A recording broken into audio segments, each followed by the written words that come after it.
Bom dia, boa tarde, boa noite, conforme a ocasião que você estiver vendo esse vídeo gravado.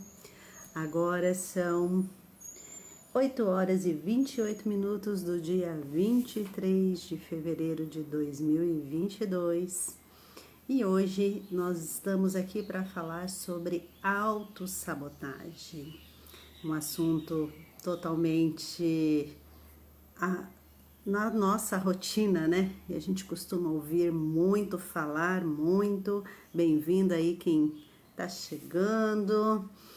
E a semana passada eu tinha sugerido o tema procrastinação e depois eu pensei na autossabotagem, porque de certa forma não, elas estão, né? Os dois temas estão completamente relacionados.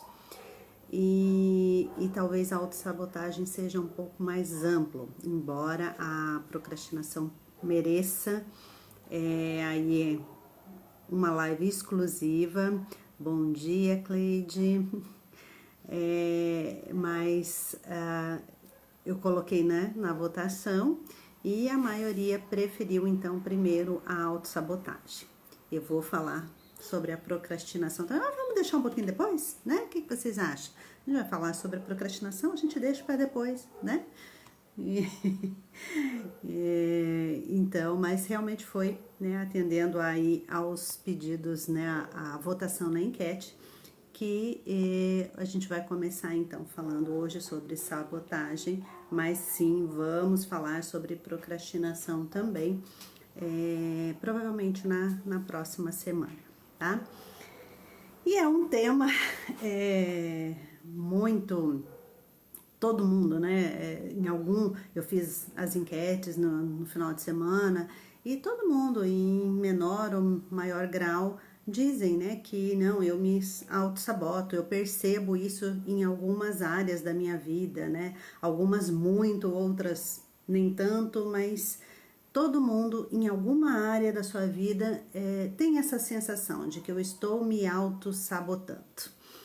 E eu até coloquei, né, como a enquete lá, você se auto-sabota?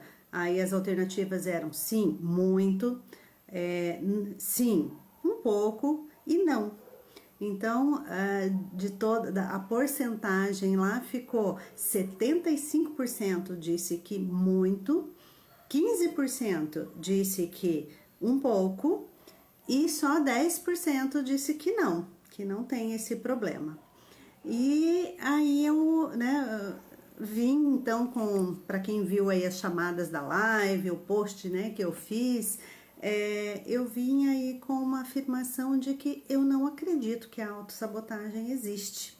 E com a promessa de hoje na live provar para você que a autossabotagem não existe.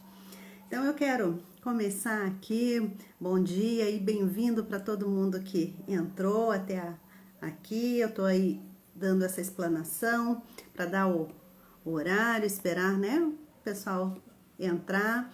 Mas agora então vamos começar e eu quero começar você me dizendo aí, você se auto-sabota? Você acredita que a autossabotagem existe? E se você acredita, vai me dizendo aí, põe aí um joinha, né? Ou diz aí, eu acredito. Vai falando aí pra mim, e até em que área, né? Você se auto-sabota, como é que você enxerga isso. E, inclusive, eu coloquei também lá no Stories, né, uma enquete perguntando em como você faz para se auto-sabotar, em que área, o que você faz que você percebe isso como uma auto-sabotagem. E houveram muitas respostas, principalmente em relação à vida profissional. Algumas pessoas disseram, eu deixo a preguiça me vencer. Outras disseram, quando eu vou lançar um produto novo, vou fazer algo novo, então eu me auto-saboto. Muitos disseram na minha vida pessoal, intimidade, nos relacionamentos, né? e aí eu entendo que é aquela sensação de eu tenho o dedo podre, né, só arrumo tranqueira, né, digamos assim, transfiro para alguém ou para outra coisa as minhas responsabilidades, eu procrastino tudo. Essa também foi uma resposta bem frequente, né? Uma das formas de autossabotagem, como eu disse lá, é a procrastinação. E aí, nessa área da procrastinação, eu não vou falar muito hoje, porque nós vamos fazer uma live específica para isso, porque o assunto merece, né? O assunto é complexo e merece. E então, assim, essas foram algumas das respostas de como você enxerga essa autossabotagem, como você percebe que você se autossabota. E aí, diante disso, eu quero que vocês pensem, né? Eu quero levar você a pensar um pouco mais profundamente. Existem dois tipos de autossabotagem ou de percepção. Eu vou dizer que, né, de autossabotagem, mas vocês já sabem que eu não acredito nisso, que eu não acredito que a autossabotagem exista, e depois eu vou falar o porquê, tá? Mas vamos levar em conta primeiro, então, vamos partir desse pressuposto primeiro que eu me autossaboto, né? E aí existem dois grupos, né? Duas formas. Uma, aquelas coisas em que eu não tenho consciência.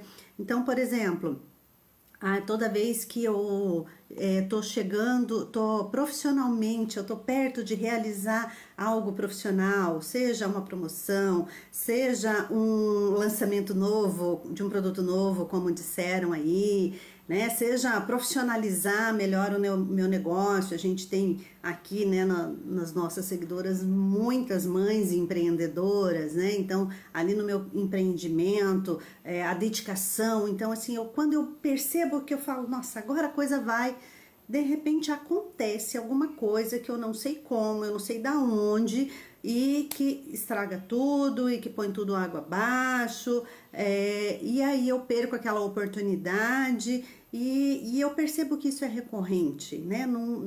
Não é só uma coincidência, porque toda vez que parece que a coisa vai, de repente parece que freia, parece que estagna, né? E eu não sei, e cada vez é uma coisa diferente, é uma coisa aleatória a minha vontade, parece que surge do nada, mas eu acredito que tem algo diferente aí, porque é toda vez, então não pode ser só coincidência, né?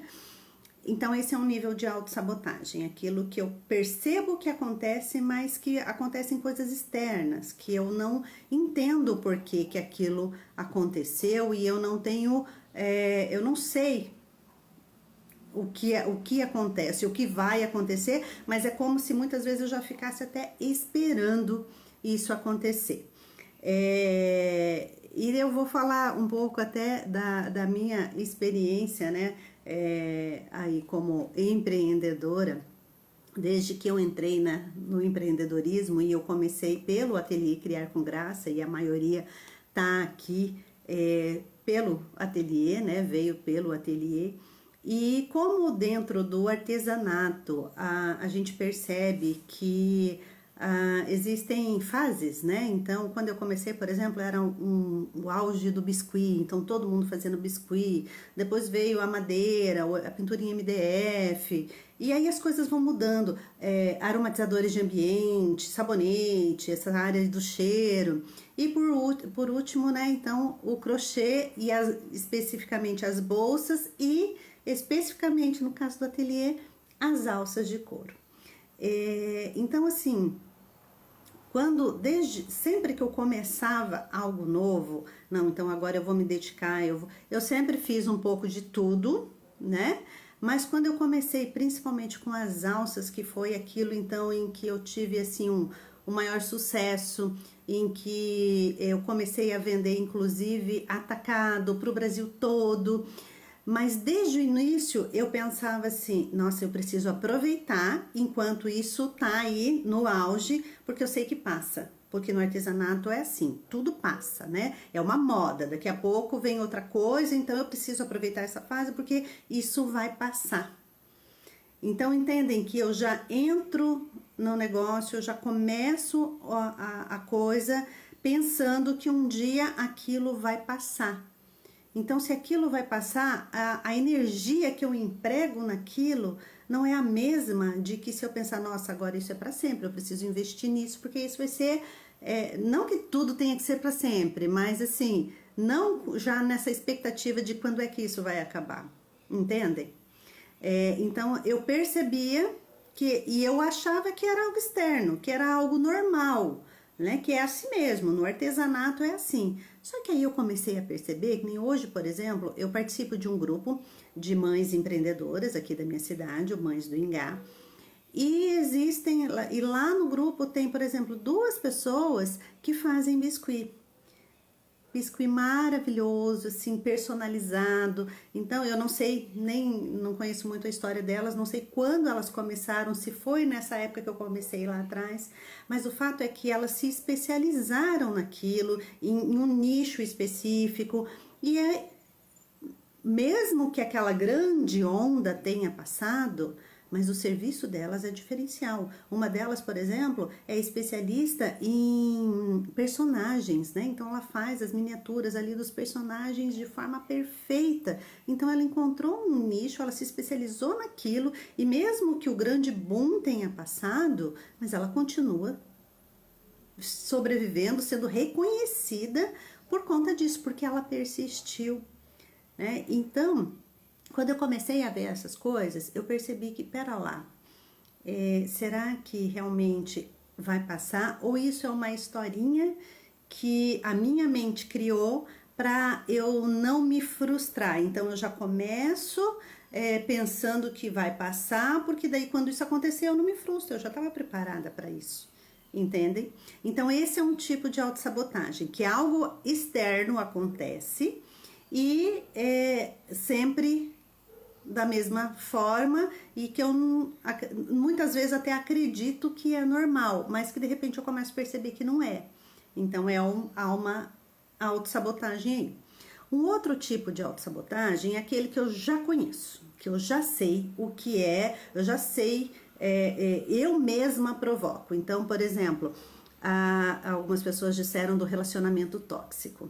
Então eu vou, eu começo num relacionamento e aí de repente, eu sou uma pessoa muito ciumenta. Vou pegar um caso que eu atendi há algum tempo atrás.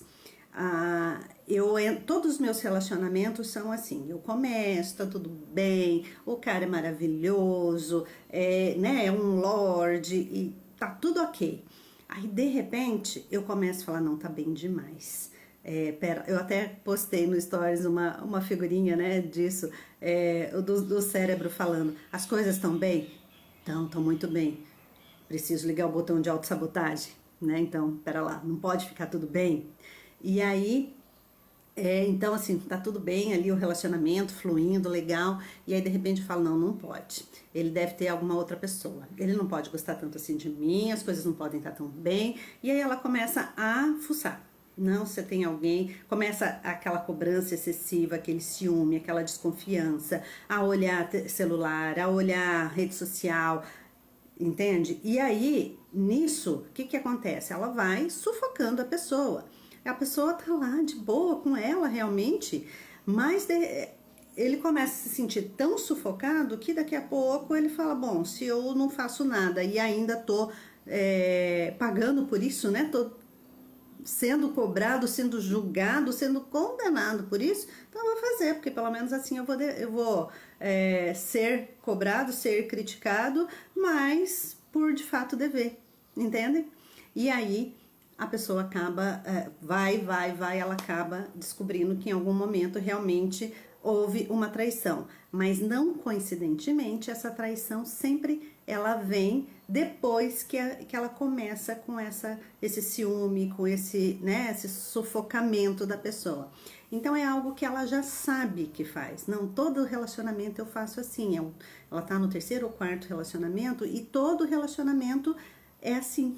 Todo relacionamento começa e termina assim. Eu já sei que é isso que eu faço e que isso, de certa forma, é que provoca essa reação. Então, veja bem, existem esses dois tipos, né? Aquilo que algo externo acontece, que eu não sei, mas tem aquele que eu sei, eu já sei as minhas atitudes, eu já sei que se eu fizer dessa forma isso vai acontecer e eu continuo fazendo.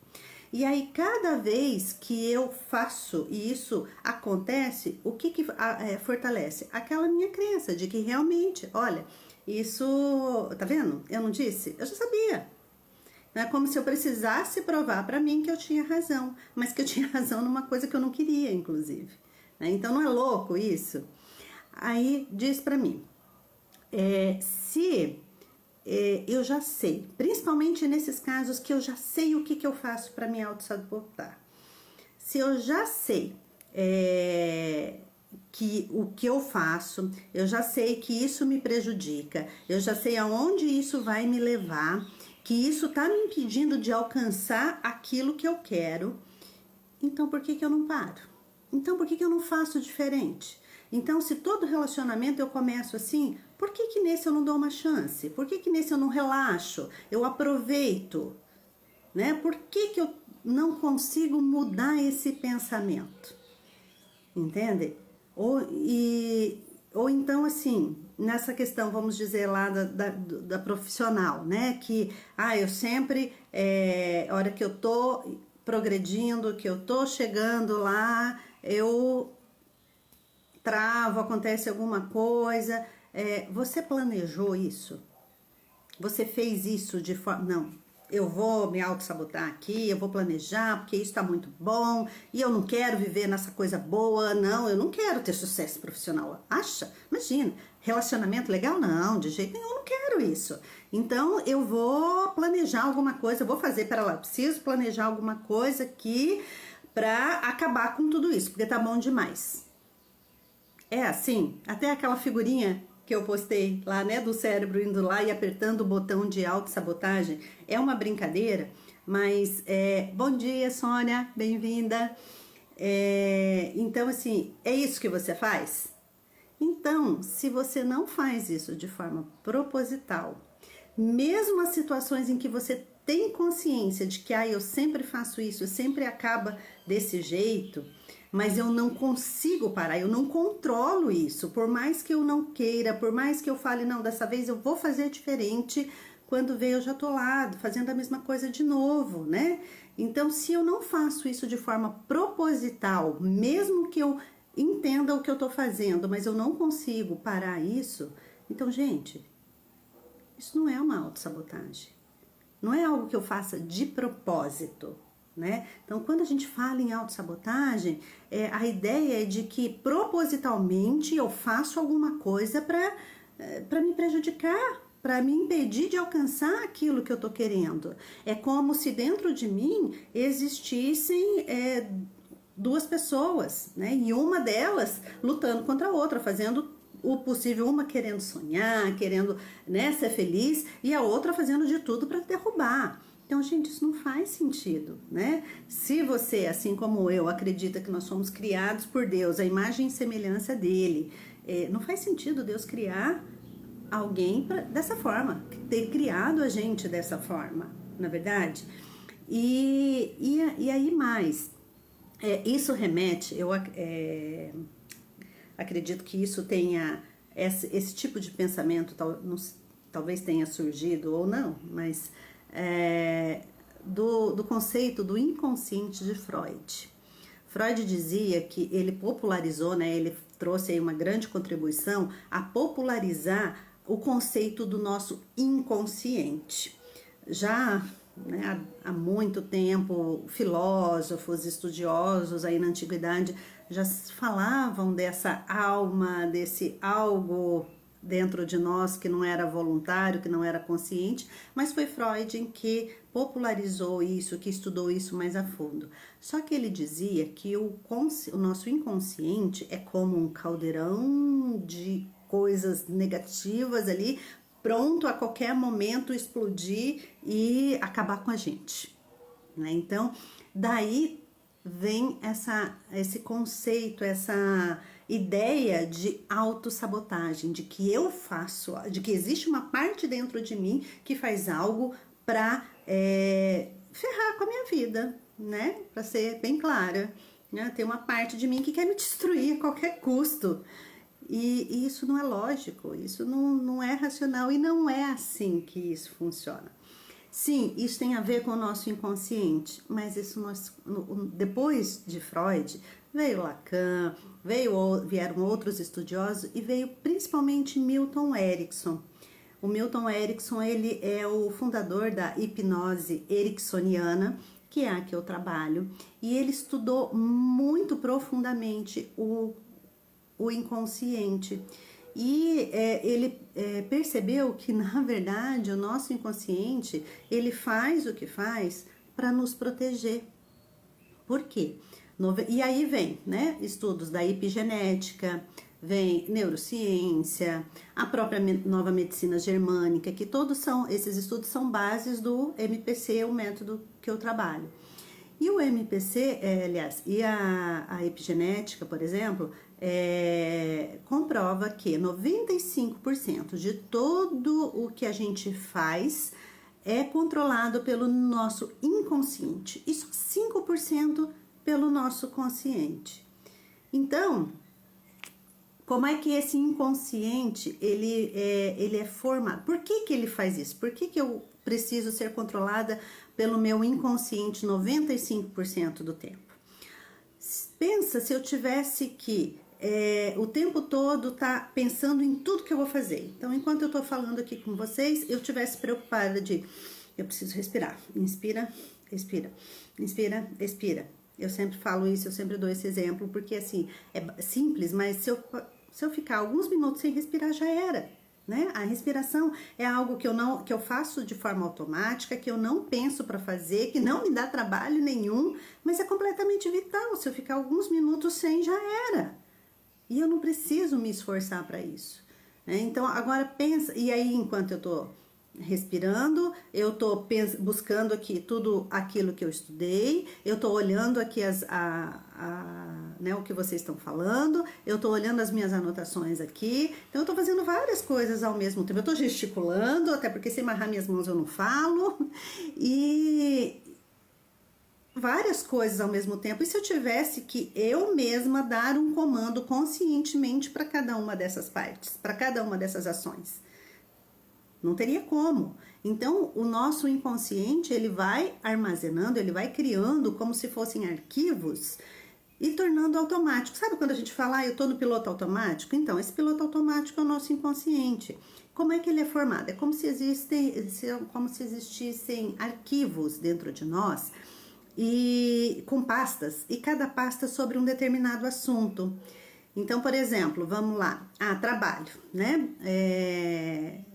Oportunidades de trabalho. Então, em algum momento, a gente teve um aprendizado, em alguma situação que a gente estava, e não necessariamente profissional, tá? Isso pode ter a ver com outras coisas lá na infância, né? Sempre que eu ia fazer uma coisa nova, então acontecia alguma coisa, alguém me impedia. Então, por exemplo, naquela fase em que a gente está aprendendo a andar e que aí a gente está explorando tudo, né? E aí a gente começa a pega isso, então são coisas novas, então eu estou apaixonada ali pelo novo. Mas aí toda vez que eu vou pegar algo novo, vem alguém e me pega. Toda vez que eu vou pegar, que eu vou explorar alguma coisa nova, eu vou colocar o dedo num negócio novo que eu vi lá, tem 2 buraquinhos, achei tão legal aquilo, né? Vem alguém e me tira dali. O que eu vou entender? Nossa, fazer algo novo não é nada bom, né? Fazer algo novo, sempre vem alguém e me tira, sempre vem alguém, então eu já fico esperando que quando eu vou fazer algo novo, alguém vai vir, algo vai acontecer que vai me impedir. Então esse aprendizado pode ter começado sim lá, e a maioria das vezes começou. E aí a gente vai reproduzindo isso ao longo da nossa vida, em ciclos, né? E aí a epigenética fala dos ciclos memorizados celulares, porque tudo isso ele fica armazenado não só no nosso inconsciente, mas também, e a gente tem mania, né, de falar inconsciente por na mente, mas o nosso inconsciente não tá só no cérebro, né? Tá no nosso corpo inteiro. Em cada uma das nossas células, existe um mecanismo que armazena tudo que a gente vive, desde a nossa concepção, em cada uma das nossas células, não é só na célula do cérebro, só né, em um lugar, mas no nosso corpo inteiro existem células que armazenam tudo que a gente vive de acordo com a percepção que a gente teve naquele momento que a gente viveu. E isso vai sendo registrado e vai sendo catalogado. Então, por exemplo, coisas novas. Vou começar coisas novas, então eu começo e alguém me tira. Eu começo, ou às vezes, algumas vezes, ao invés de só tirar, alguém me dá uma bronca, alguém me bate. Eu já não falei pra você não fazer isso? Eu já não falei que não pode? E aí, já não falei que é perigoso, né? E aí, então, você é castigado, você é punido. E aí você começa a entender, classificar aquilo e colocando isso lá naquela pastinha do coisas novas. E sempre, eu tentei, não deu certo. Eu tentei de novo, não deu certo. Então, quando eu parei de tentar, pronto, ninguém mais brigou comigo. Então tá. Então, a atitude certa nesse caso é só olhar, mas não tentar. Mesmo que alguém esteja fazendo e eu tenha vontade de fazer também, mas é melhor eu ficar quieto, porque quando eu tento fazer eu sou punida. Então, diante de coisas novas, eu preciso me calar, eu preciso ficar na minha, só olhar que o outro tá fazendo, entender, imaginar que aquilo é perigoso, né? E muitas vezes até se eu puder, eu vou lá impedir ele fazer também, porque é perigoso, e eu não tento nada, eu fico quietinha na minha. Então, isso ficou armazenado lá. Ao longo da minha vida, toda vez que eu estiver diante de algo novo, o meu inconsciente vai buscar como é que eu ajo nessa situação. Nessa situação eu ajo assim. Ok, então eu tenho que parar. Vamos falar de relacionamento, né? O tal do dedo podre. Eu venho lá de um lar totalmente desestruturado, que meus pais brigavam muito, muitas vezes com agressões verbais e até físicas. E eu fui entendendo que aquilo é amor. Eu fui entendendo, porque eu era uma criança, eu estava chegando nesse mundo, eu não tinha informação nenhuma, eu não sabia nada, eu não sabia o conceito de nada. Mas naquele momento, naquela fase ali, era o que eu via, era o que eu vivenciava dentro da minha casa. Então, essa fase, da nossa concepção até os 7 anos, é a fase em que a gente forma o nosso roteiro de vida. É como se a gente fizesse ali um script que a gente fosse atuar para o resto da vida. E é lógico que depois a gente pode desconstruir e construir isso, mas o desconstruir principalmente é muito mais difícil. E aí, então, eu tô ali aprendendo, né, o que é a vida, e eu tô vendo sempre meus pais brigarem, então eu entendo que isso é o normal de um relacionamento. Né? Então, o normal é isso, né? Eles sempre brigam, ele bate na minha mãe, então isso é o normal dentro da família. E aí eu vou crescendo, e mesmo que depois, conscientemente, porque aí aquilo ficou armazenado lá no meu inconsciente.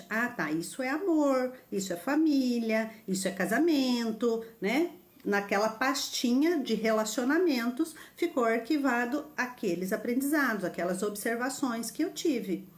Quando eu vou crescendo e aí eu vou amadurecendo, e detalhe, nessa época, quem já me acompanha, eu sempre falo e faço questão de repetir que o nosso córtex, o neocórtex, a parte do cérebro que é responsável pelo nosso cognitivo, pelo nosso racional, ela só vai estar completamente madura entre 20 e 25 anos.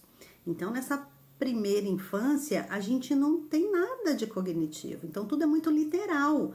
A gente não tem esse conceito, esse filtro, né, para olhar, nossa, meu pai tá batendo na minha mãe, isso não é o certo, isso não é amor. Não, a gente não tem isso, aquilo pra gente é normal, a gente tá convivendo com aquilo. Mesmo que a gente doa, eu vou entender que é normal doer.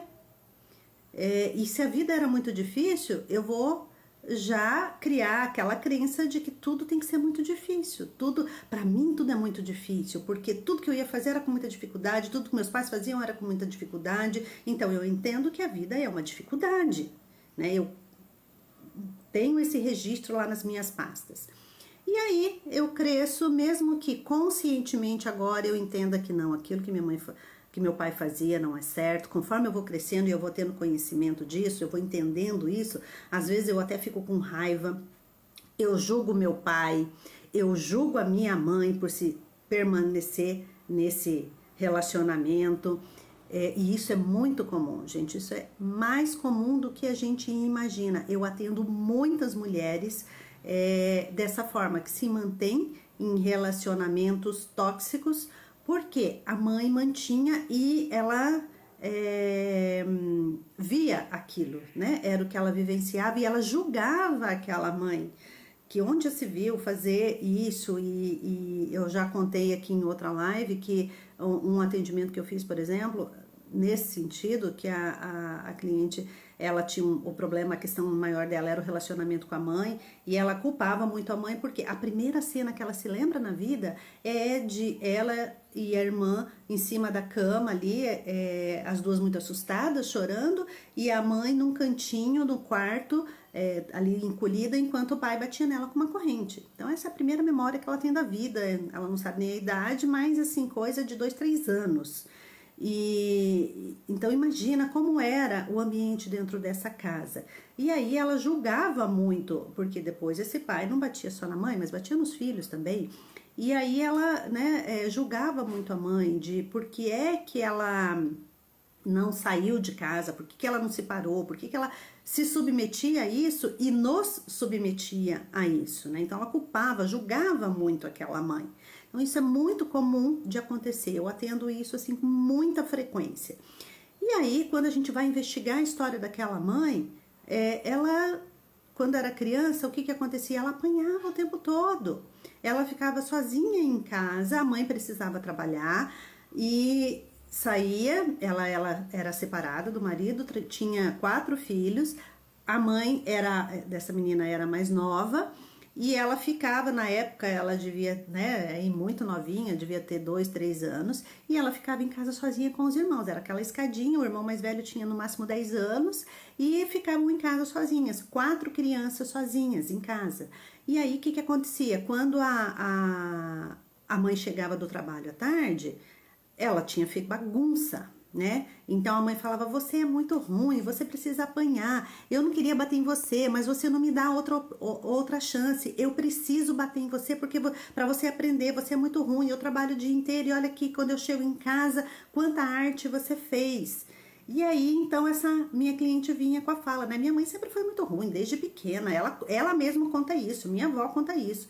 Eu falei, tá, mas ruim como? E aí, quando ela foi contando, eu falei, escuta, mas será que o que ela fazia, essas artes que ela fazia, era porque ela era ruim ou é porque ela era uma criança sozinha em casa o dia inteiro, nessa fase de explorar o mundo, sem nenhum adulto por perto para orientar, somente com outras crianças? E aí ela chegou a levar um susto, ela falou, nossa, eu nunca tinha pensado nisso. Então, entendem? O que aquela criança fazia eram coisas de criança. Não era arte, não era ruindade, como a mãe dizia. Mas o que ela aprendeu foi isso. Eu sou ruim, eu preciso apanhar. Porque tudo que eu faço, eu apanho. Então, eu sou ruim, né? Tudo que eu faço é ruim. E aí, ela cresceu e ela atraiu para ela um marido que batia nela como a mãe batia.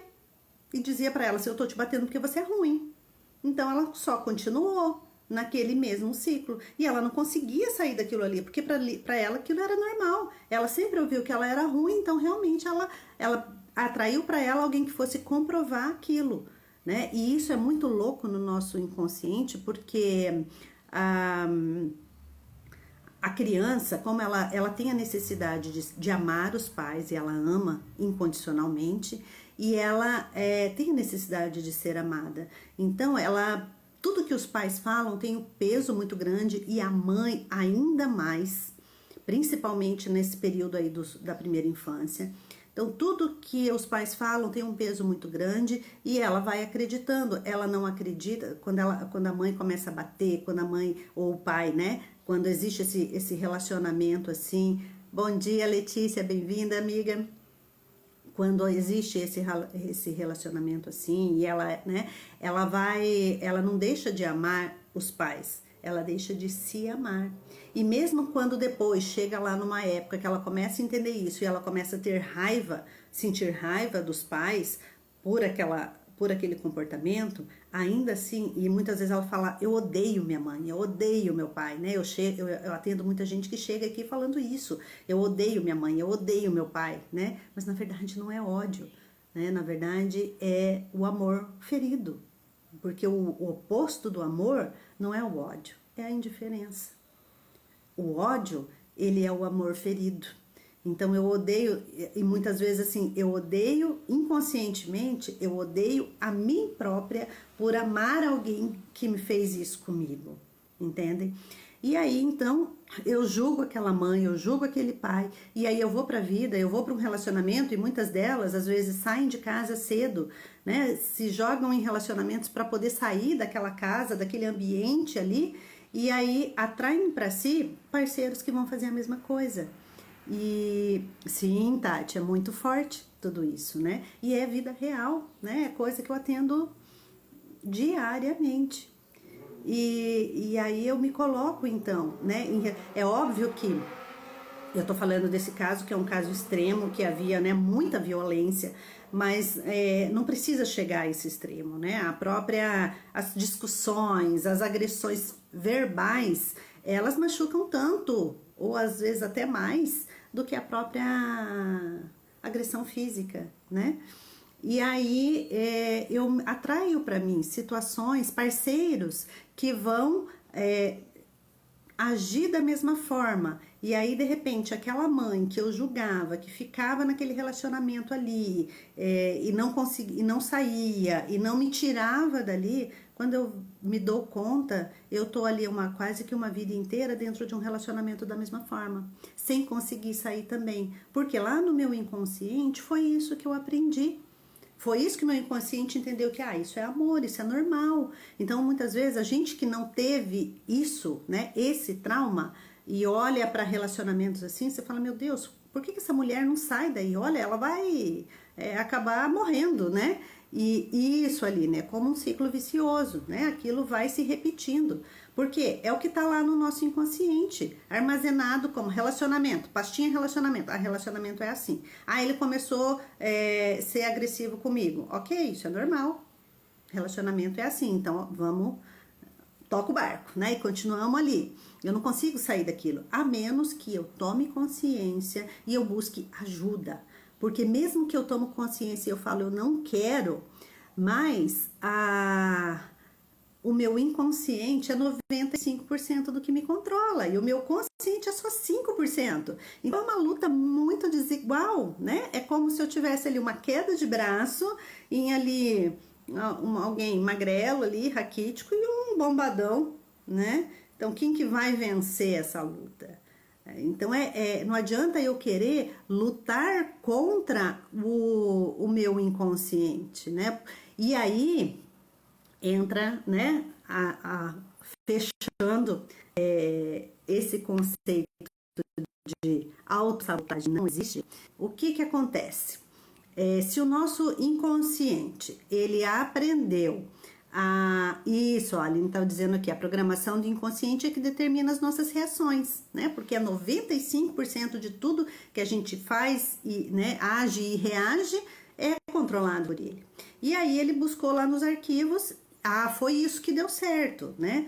Então, ele vai, quando surge outra situação naquele sentido, é isso que que ele vai agir, que ele vai me impulsionar a agir.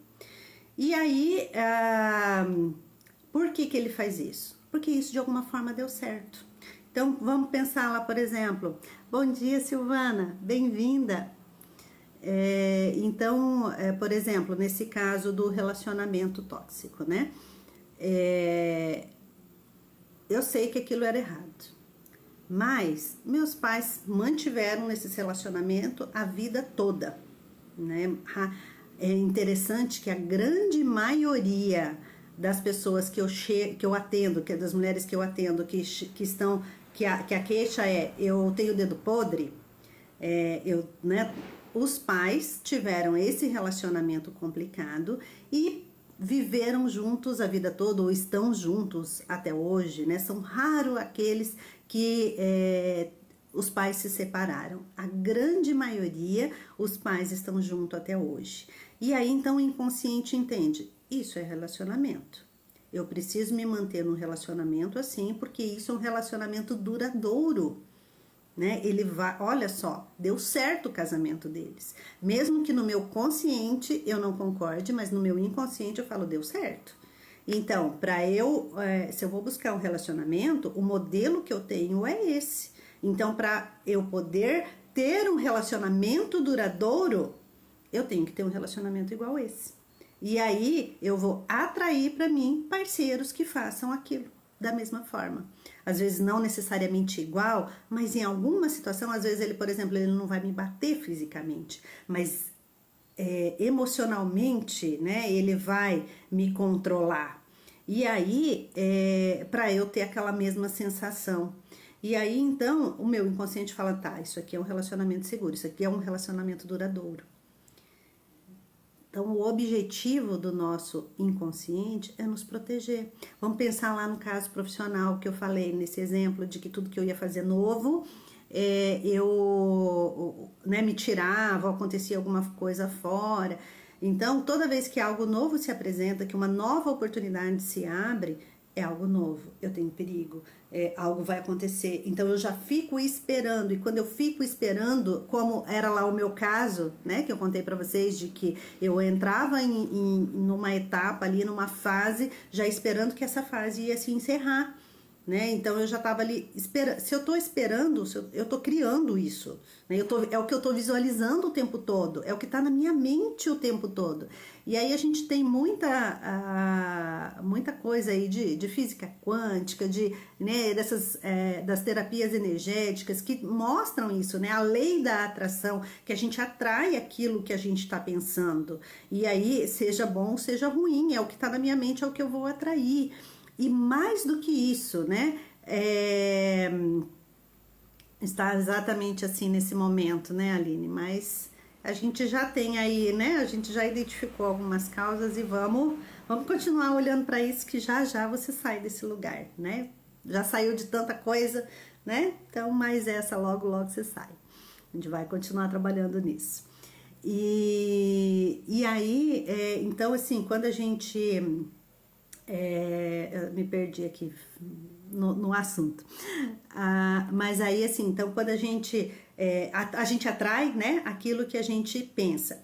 E aí, eu sei que assim, muitas pessoas podem não acreditar nisso, falar, ai, nossa, né, não acredito muito nisso em física quântica, né, essa história, isso tudo é muito para minha cabeça, eu não consigo acreditar nisso. Mas se você acredita na Bíblia, em Provérbios 27:3, se eu não me engano, diz assim, assim como pensa em sua mente, assim o é. Ou seja, eu sou aquilo que eu penso. Outro versículo, acho que não me lembro se é Filipenses ou Efésios, diz que tudo que é aquilo que é bom, tudo que é aquilo que é saudável, tudo aquilo que é digno de louvor, né, que seja isso que ocupe o seu pensamento. As coisas boas ocupem o seu pensamento. Então é Deus falando pra gente, sabe? Então assim, além de todas essas ciências aí de física quântica, de neurociência, de tanta coisa que vem estudando e comprovando isso, a gente tem a Bíblia que já dizia isso há mais de 2000 anos, o nosso Criador, o nosso manual, e para quem acredita em Deus, a Bíblia é o nosso manual de instrução, não é assim que a gente costuma dizer? E ali então o nosso Criador está falando que, olha, se você quer ter uma vida próspera, se você quer se livrar da ansiedade, então o que deve ocupar o seu pensamento são as coisas boas, não fica ruminando o que passou. Né? O que passou, você vai aprender com ele. O passado serve para a gente aprender com ele, mas não para a gente ficar lá ruminando. E aí entra questões de perdão e tantas outras coisas, né? A gratidão, né? Se você olhar a Bíblia, a palavra gratidão, ela fale infinitas vezes, em tudo dai graças, porque essa é a vontade do vosso Pai, né? A alegria do Senhor é nossa força. Então, assim, sempre incentivando a gente a ser grato, a olhar para o positivo. Todas as coisas cooperam conjuntamente para o bem daqueles que amam a Deus. Então, se eu olhar para o meu passado e eu entender o que eu aprendi com aquilo, eu parar de julgar e eu tirar uma lição daquilo, falar, não, isso aqui foi muito ruim, mas olha, foi por conta disso que eu aprendi isso, foi isso que me trouxe até aqui, né? Então isso é uma ressignificação.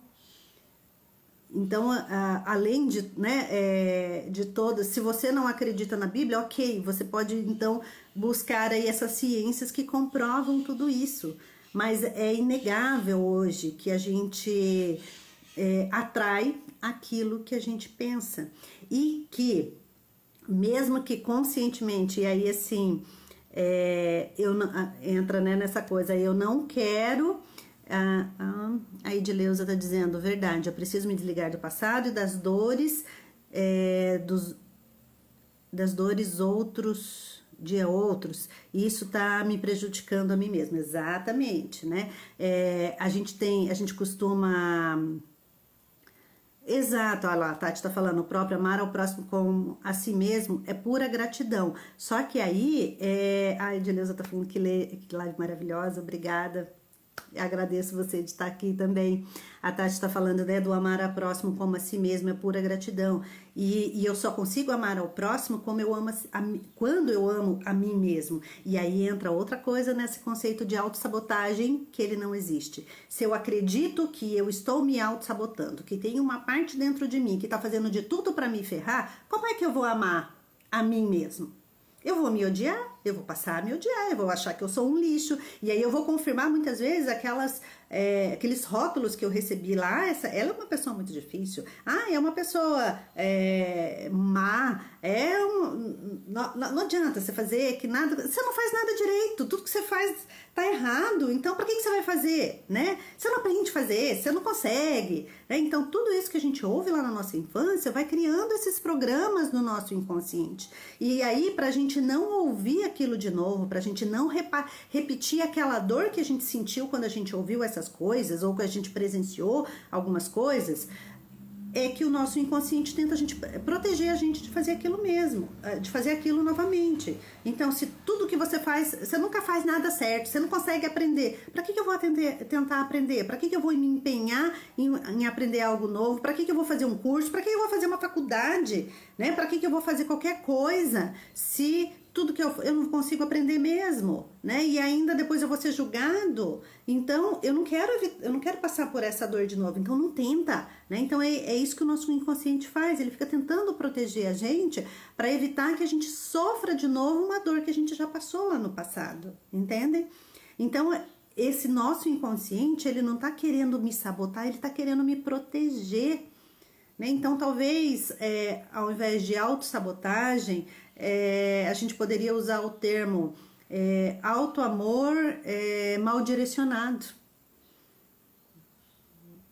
Eu acho que seria muito mais coerente, né? Porque quando eu penso em autossabotagem, isso vai me levar a não gostar de mim, a acreditar que existe uma parte dentro de mim que é ruim, que quer me ferrar o tempo todo, e aí eu vou lutar comigo mesmo, eu fico nessa luta, tentando ali lutar comigo mesmo, não vou vencer, porque isso é consciente, aquilo é inconsciente, 5%, 95% eu não vou vencer, e cada vez que eu não vencer, que eu continuar nessa luta, isso vai ser mais uma gotinha de água ali naquele copo, ou mais uma informação naquela pasta de que eu não consigo, para confirmar isso, para confirmar que olha, tá vendo? Realmente eu não consigo, eu tento. Autoproteção irracional, isso, Aline, perfeito, né? Então, quando a gente... E aí é importante a gente tomar consciência disso, porque quando eu consigo entender isso, de que não, eu não tô me auto-sabotando, eu tô me autoprotegendo, mas é uma autoproteção irracional, é um auto-amor mal direcionado. Então, agora eu posso negociar com o meu inconsciente, eu não vou lutar, sabe? Como diz a Bíblia também, não é por força ou ou por poder, mas é pelo Espírito Santo, né? Então, é pelo nosso espírito, é pelo nosso convencimento, é pelo nosso maneira assertiva de agir, de lidar conosco mesmo. Então, quando eu entendo que essa parte de mim, ela tá querendo me proteger, ao invés de excluir essa parte, ao invés de ficar lutando com ela, o que que eu vou fazer? Eu vou integrar, eu vou parar para ouvir, porque pera lá, por exemplo, se chega alguém para você querendo te dar um conselho, e é alguém que você entende que te ama muito, e aquela pessoa está querendo te dar um conselho, mesmo que você não concorde muito, mas você não vai pelo menos parar para ouvir aquela pessoa, né? Poxa, talvez ela esteja certa, pera lá, deixa eu pelo menos ouvir, mesmo que eu não concorde, e ok, se eu não concordar, eu não vou seguir, mas eu vou parar para ouvir, porque eu sei que aquela pessoa quer o meu bem, eu sei que ela me ama e que talvez ela esteja vendo algo que eu não estou vendo. Esse é o nosso inconsciente, ele vê algo que a gente não está vendo, porque essas experiências acontecem em um momento muito cedo que inclusive o nosso córtex pré-frontal ele tá tão imaturo que nem a parte da memória consciente está pronta ainda, por isso que até ali por volta dos 3 anos de idade a gente não lembra de quase nada, é raro quem tem alguns flashes de memória consciente, porque a parte do cérebro ali, né, que armazena essas memórias, ele não está maduro ainda, ele não está pronto ainda, né? Então, mesmo que eu não saiba, que eu não me lembre, mas o meu inconsciente sabe de tudo, tá tudo registrado em cada uma das minhas células. Então, ele vê algo que eu não consigo ver, e ele me ama, e ele quer me proteger. Então, o que que eu vou fazer? Ao invés de lutar com ele, se eu tô percebendo uma área aqui, que eu sempre tenho a mesma dificuldade, e que até então eu achava que eu estava me auto-sabotando, e eu tentava me livrar, agora não, agora eu sei que é uma autoproteção, então eu vou parar e vou ouvir. Pera lá, vem cá. Por que é que isso é perigoso para mim? Por que é que você está tentando me proteger disso? Qual foi o perigo que eu passei e que eu não me lembro por fazer algo nesse sentido? Entende? Então, a primeira coisa que a gente precisa fazer é mudar essa ideia. Não existe autossabotagem. Existe autoproteção irracional. Eu adorei esse nome, Aline, madrinha do autoconhecimento irracional, tá bom? Vou utilizar, vou adotar ele, porque eu acho que é perfeito, né? É a autoproteção irracional do nosso inconsciente. E aí, então, esse é o primeiro passo. Porque quando eu entendo isso, eu passo a olhar isso de uma outra forma. Eu passo a olhar essa parte minha agora com carinho, com atenção, não com julgamento. E aí então eu vou identificar em quais são as áreas, porque a gente não se auto-sabota em tudo. Quando eu perguntei lá quais são as áreas, então foram áreas específicas, né? É muito difícil alguém que fala, não, eu me auto-saboto em todas as áreas da minha vida. E pode acontecer. Talvez, por exemplo, alguém que a mãe tentou abortar. Então, aprendeu num momento muito início ali da sua vida, de que a vida é perigosa, que ela é um erro, que ela não deveria existir. E então ela, para poder, inclusive, se proteger de todos dessa tentativa de ser abortado novamente, então é melhor eu não fazer nada, é melhor eu ficar parado em tudo, né? Então pode acontecer sim, mas nesses casos, né, precisa ter havido em algum momento uma situação que provocou esses traumas, para que a gente possa, para que o nosso inconsciente tente ali essa sabotagem. Você nunca vai encontrar né, essa situação numa área que você nunca teve trauma. né? Então, o seu inconsciente está mostrando que é perigoso, ele está sinalizando para você que ali existe um trauma, que ali existe alguma coisa que você precisa olhar. E por que a gente nunca toma conhecimento disso? Porque a gente não se autoconhece, a gente não conhece nem como é que as nossas emoções são formadas. Então, quando eu sinto medo, quando eu sinto raiva, quando eu sinto tristeza, o que eu faço? Eu fujo, né? Eu tento excluir esses sentimentos, eu tento me livrar deles, ao invés de parar para ouvir qual é a mensagem que eles querem me dizer. Eles não estão ali por acaso. Mas o que a gente aprende? Desde pequeno, a gente aprende que isso é errado, que expressar os nossos sentimentos é errado. A Cristina está dizendo assunto muito bom, adorei a abordagem. Que bom, Cristina, obrigada. Então, a gente aprende, por exemplo, eu tô ali com fome, e aí eu choro, bebê, né? Eu não sei falar, eu não sei outra forma de me comunicar a não ser o choro. Então eu tô com fome, eu choro. Eu tô com sono, eu choro. Eu tô querendo um carinho, eu tô com medo, eu choro. Tudo que eu tô sentindo, eu choro. E aí vem, né, aquelas conselheiras de, olha, chora, não atende logo, se você, o primeiro chorinho você já for lá e pegar a criança, ela vai ficar mal acostumada. Então não faça isso, deixa chorar, que passa, né? Passa, verdade, passa e a criança aprende o quê? Não adianta eu falar, não adianta eu expressar minhas emoções, meus desejos, as minhas necessidades, porque ninguém me atende. Então eu vou ter que me virar sozinho. A vida é um perigo. E aí já começam os primeiros traumas, entendem? Começa muito cedo, de uma forma que a gente nem imagina, né? Nem tem conhecimento. E aí a gente vai aprendendo que eu não posso explorar, eu não posso expressar as minhas opiniões. Sabe aquela coisa de, olha o choro, não foi nada não, quando casar Sara, logo passa, nem doeu, entende? Então, o que eu vou aprendendo? Eu não posso expressar minhas emoções. Tá doendo, mas eu tenho que me calar. Tá doendo, mas eu não posso ligar para isso. E aí, se eu levo uma bronca, né, ainda... você é muito manhoso, você é muito birrento, você chora à toa, é uma lenga. Então, o que você aprende? Que eu preciso...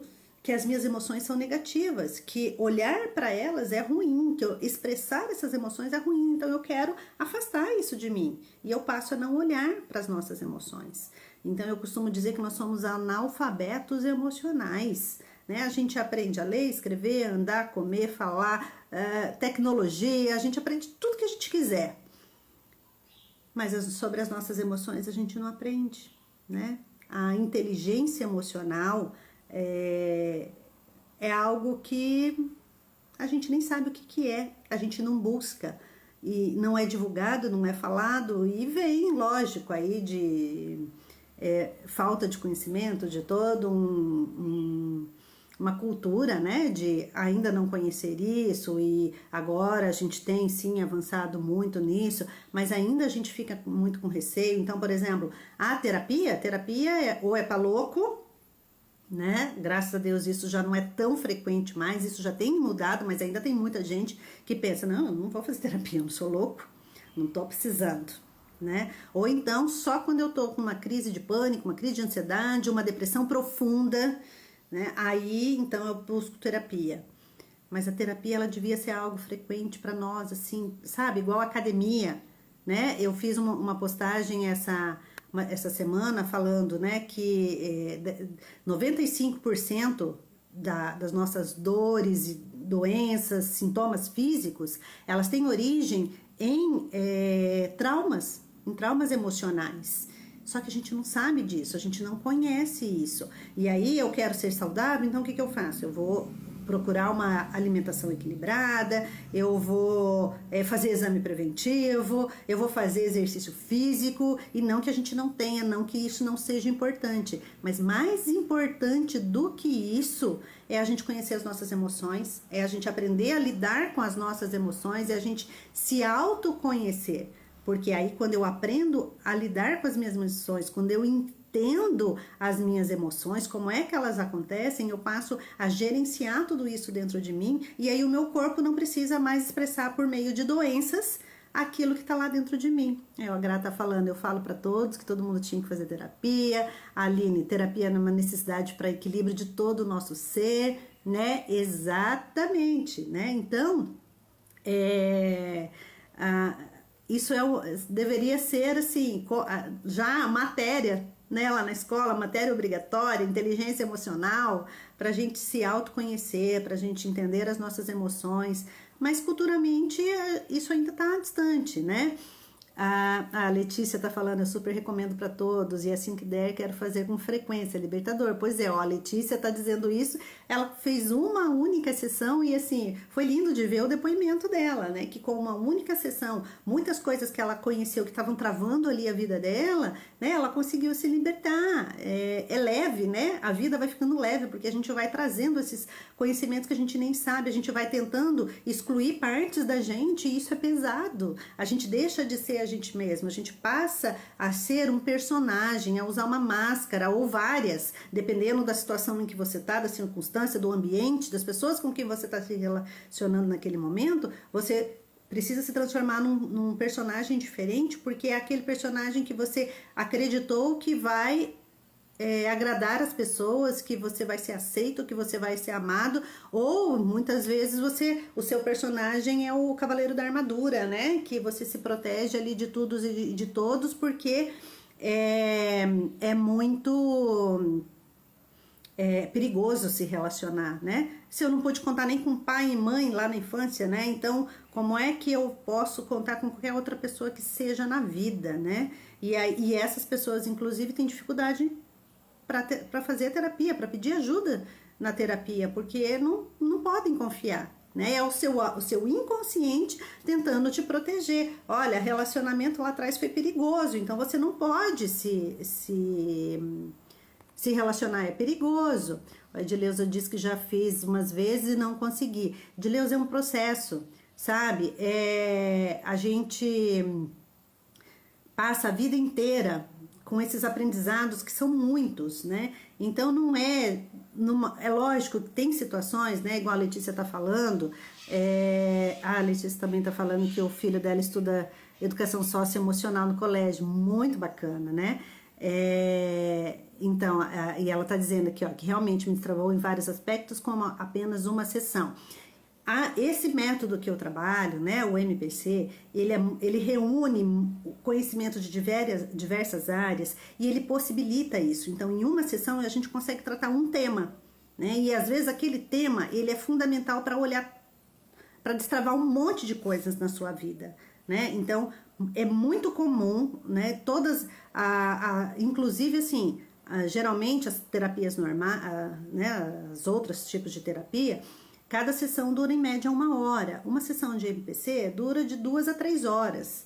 Então é algo profundo que a gente tem ali os métodos, tem o conhecimento, as técnicas, para a gente chegar, inclusive, às datas aproximadas que aqueles tipos de conflito aconteceram, né? E aí a gente já sabe, pelo mapeamento da nova medicina germânica, o tipo de emoção, o tipo de sentimento que eu sinto, quais são os tipos de conflito que geram aquele tipo de emoção. Então a gente consegue ir muito mais direcionado e isso proporciona uma terapia muito mais rápida. E sim, dependendo do tipo de problema, principalmente se for sintomas físicos, né? Em uma sessão a gente consegue achar a causa daquilo, mas não necessariamente a gente vai resolver a vida toda da pessoa, né? Porque aí são muitas coisas, são vários traumas, são vários temas, e aí a gente precisa sim de outras sessões. Para cada sessão a gente tratar um tema, e dependendo do tema, a gente precisa de mais de uma sessão, né? Então, é uma pergunta muitas vezes que me fazem, né? Quando vem para terapia e... quanta sessão você acha que é preciso? Eu não sei, porque eu não sei o que está aí dentro de você, eu não sei o que a gente vai encontrar. Então, eu sei que, por exemplo, se você vier e me falar, eu tô com uma dermatite. Eu tenho uma dermatite atópica, eu tenho uma infecção urinária de repetição, né? E eu quero encontrar a causa disso. Sim, isso é possível em uma sessão. Isso sim, porque eu sei exatamente o tipo de conflito que a gente vai buscar, não é qualquer tipo de conflito, eu sei exatamente quais são os tipos de conflito que eu vou buscar. Então, por exemplo, infecção urinária é perda de território, né? Que é outra coisa que eu falei. Me perco nos assuntos, mas né, vamos ficar aqui na infecção urinária, perda de território. Então, eu vou procurar conflitos em que você sentiu que você estava perdendo seu território, o seu território estava sendo invadido e você precisava demarcar aquele território. E aí, quando que aconteceu? Né? Então, a gente também tem a técnica para saber as datas aproximadas que isso aconteceram. Então, ela aconteceu a primeira vez que você teve, esse sintoma, a dermatite, né, que eu falei, dermatite está relacionado com contato, a pele é onde a gente sente o mundo, né, que a gente tem contato com o mundo e também proteção, então contatos ou medo de perder contato, um contato que eu tive que eu não queria ter tido, né, então isso fragiliza a pele, vem dermatite. Então, quando que isso começou? Qual foi o seu primeiro episódio desse sintoma? Ah, foi há 6 meses, foi há 1 ano, foi quando eu era criança, enfim, definindo, sabendo qual foi a primeira vez que você teve esse sintoma, então a gente já vai buscar naquela data, tá? Antes de esses sintomas acontecerem, o que aconteceu nesse sentido? O que aconteceu que você sentiu seu território invadido, ou que você estava perdendo território, o que você sentiu que você tinha que proteger seu território, ou que você teve um contato que você não queria, ou que você perdeu um contato que você queria muito, o que aconteceu nessa idade? Ah, aconteceu tal coisa.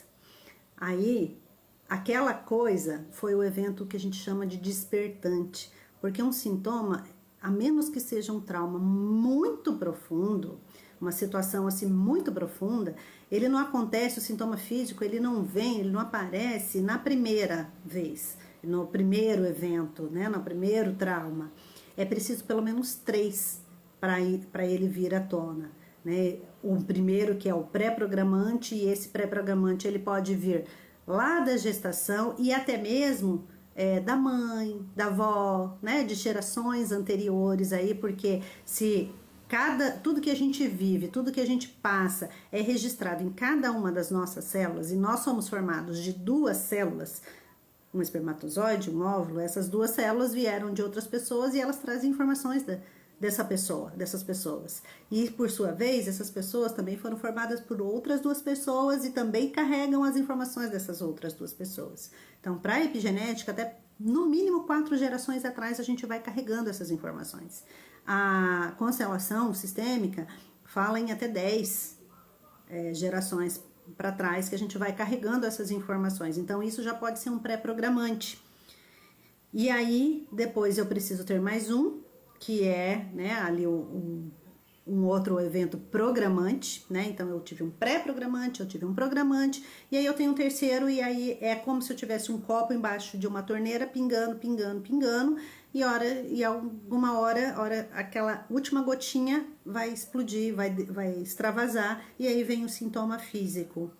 E muitas vezes essas gotinhas são gotinhas, muitas vezes elas são um balde d'água, né? E aí então vai depender dessa intensidade, de quanto aberto está essa torneira, de que tamanho são essas gotas, para saber se esse extravasar em sintomas físicos, eles ou emocionais, né, no caso de uma depressão, de uma ansiedade, se isso vai despertar lá na infância, na adolescência, quando jovem, né, enfim, vai depender disso. E às vezes, não são, né, eu falo no mínimo 3, mas podem ser vários. Quando são gotinhas mesmo, podem ser vários, né, que vai ali pingando, pingando, pingando, e uma hora vai extravasar. Né? E aí, então, tudo isso ele fica armazenado, esses traumas eles ficam armazenados não só no nosso emocional, né? Eles afetam o nosso emocional, o nosso psicológico, e o nosso psicológico, quando a gente toma consciência daquilo, ele já consegue melhorar muito, mas ele não fica só a nível psicológico, ele também é um trauma biológico, porque ele está registrado nas nossas células, ele altera a nossa biologia, né, ali desencadeia toda uma reação físico-química no nosso corpo, e ele fragiliza uma área no cérebro que é responsável por um determinado órgão. Então, muitas vezes, eu fiz terapia e não resolvi, mas talvez eu tenha olhado só para o meu psicológico, só para o emocional, mas eu não olhei para o biológico, eu não olhei, né, com a profundidade que precisava, eu não fiz o que precisava para liberar isso, porque não é só trazer a consciência muitas vezes, né? Quando são traumas pequenos, sim, muitas vezes trazer a consciência é suficiente, mas quando são mais profundos, não basta só trazer a consciência, a gente precisa fazer outros exercícios, fazer outros movimentos para liberar né, o nosso corpo, a nossa biologia, para liberar tudo isso. Entende? Então, dentro dessa técnica que eu trabalho, eu acho fantástico justamente por isso, porque ela vê toda essa abordagem e isso proporciona, sim, terapias mais breves, né? Mas não quer dizer que com uma única sessão ou duas você vai conseguir resolver sua vida inteira, certo? Gente, me digam aí se vocês entenderam, se faz sentido para vocês, se vocês concordam comigo que autossabotagem não existe, que isso é um auto-amor mal direcionado, é uma autoproteção irracional, né? O que vocês acham? Digam aí para mim, para a gente finalizar, né, essa live. Desde já eu agradeço a todas vocês que estiveram aqui, a interação de cada uma, né? Foi um prazer estar aqui e acredito que fichas vão caindo aí. Que bom, gente, adorei, live maravilhosa, que bom. E eu me coloco à disposição se você quiser entender mais, se você quiser... perfeito, obrigada Aline. Então, se vocês quiserem entender mais, quiserem conversar um pouco mais, entender um pouco mais de como funciona essa terapia, quiserem já marcar um atendimento, então podem me chamar no direct, na bio do Instagram, tem o link do WhatsApp, então vocês podem me chamar por lá também, tá bom? Que eu vou ter prazer em falar com vocês, em atender vocês, em ajudar vocês nesse processo, né, de descobrir aí do que é que o seu inconsciente está querendo te proteger. A Fer está perguntando aqui, a microfisioterapia trabalha junto com o que você estuda? Sim, essa parte, principalmente do datar, né, quando os acontecimentos aconteceram, eles vieram da microfisioterapia, tá? A criadora do método do MPC, a Dalila Machado, ela é fisioterapeuta, microfisioterapeuta, e ela foi juntando conhecimentos de várias áreas, vários cursos que ela foi fazendo, né, várias ciências que ela foi estudando, e aí ela juntou tudo nesse curso. Então, e ela conta, né, que isso começou justamente com a microfisioterapia, porque ela percebia que assim, ela conseguia ativando aqueles pontos ali, chegar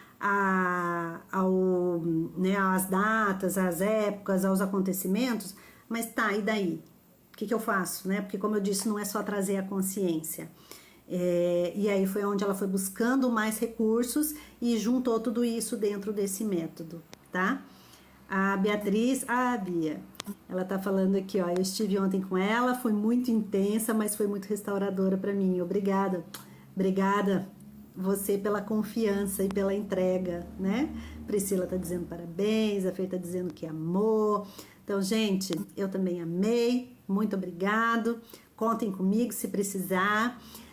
Vão encaminhando, eu vou deixar salvo essa live, tá? Para vocês reverem se precisar, encaminha, né? Marca lá na postagem depois pessoas que vocês conhecem que precisam ouvir isso, encaminha para as pessoas, né? Isso vai ajudar outras pessoas e vai me ajudar também a divulgar tudo isso. Esses conhecimentos, eles são tão recentes ainda, né? Tão novos em relação à transformação de consciência coletiva que a gente precisa, de mudança de cultura que a gente precisa, né? É um trabalho de formiguinha, mas que vale super a pena, e então me ajudem nesse trabalho formiguinha, divulgando isso, né? Também para mais gente, para que a gente possa ter uma vida mais leve, né? A vida leve é possível, a vida abundante é possível, né? Esse é a bandeira que eu defendo, né? Eu contei já para vocês a minha história de que tudo isso, todo esse processo na minha vida começou quando eu vi um versículo, me deparei com um versículo no outdoor dizendo, eu vim para que tenham vida e a tenham em abundância. E aí Deus perguntou para mim, você tem essa vida abundante? E eu que já caminhava com ele a minha vida inteira, disse, não, não tenho. E ele falou, então, eu morri para isso. Por que você não tem? Isso está disponível para você. Né? Então foi aí que ele foi me conduzindo por esse processo, inclusive me tirando de um trabalho, inclusive mudando a minha área profissional, mostrando para mim qual é o meu propósito, né? Que eu tenho sim um propósito, e esse propósito é trazer essa vida leve, né? Ajudar a ele, né? Ajudar ele a divulgar, a anunciar, né? Que essa vida leve, que essa vida abundante, que ele veio e morreu pra gente ter, é possível. Tá bom? Muito obrigado, Gra. Só marcar, tá bom? A hora que você quiser.